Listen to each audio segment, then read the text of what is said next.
We'll now discuss the changes made towards the later medieval period as we move towards the 1500s. One of the really important things to understand at this sort of time period is that the massive growth in towns meant that there was a lot more opportunity for crime than there had been previously in small villages. Henry II became king in 1154, and he made some very important changes in 1166, referred to as the Assize of Clarendon. Policing saw significant changes during this time period. In 1285, the idea of a parish constable was introduced. This would be a local volunteer whose job it was to organise the hue and cry and link up with the local sheriff. King Richard I had introduced the idea of coroners in 1194. A coroner would deal with any situation where there was a suspicious death. In very serious cases, the local constables would link up with a county sheriff who would be responsible for ensuring that a criminal was brought to justice.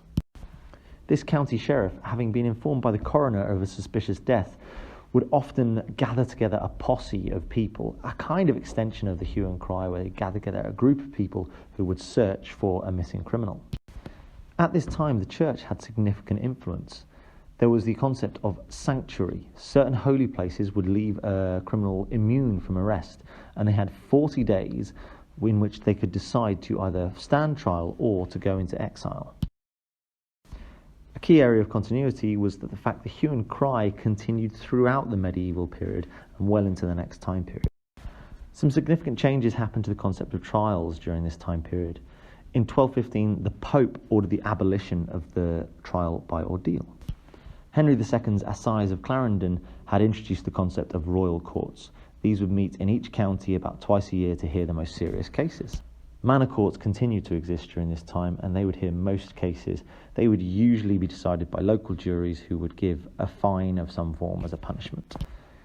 In approximately 1361, the idea of justice of the peace came to be known. These were people who met about 4 times a year and carried out magistrate's duty.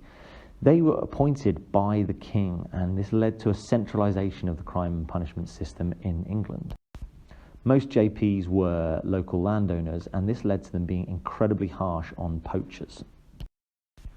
Some significant changes happened to punishments in this time period. There was the idea of buying a pardon from the king if a person could afford to.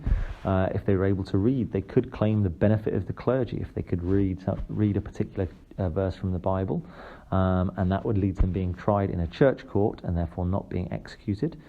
And also, if there was a war on, they could always join the army. The late Middle Ages saw significant changes to crime and punishment in England. In particular, the influence of many wars and the Black Death caused societies to change, and with it, attitudes towards crime and punishment changed significantly.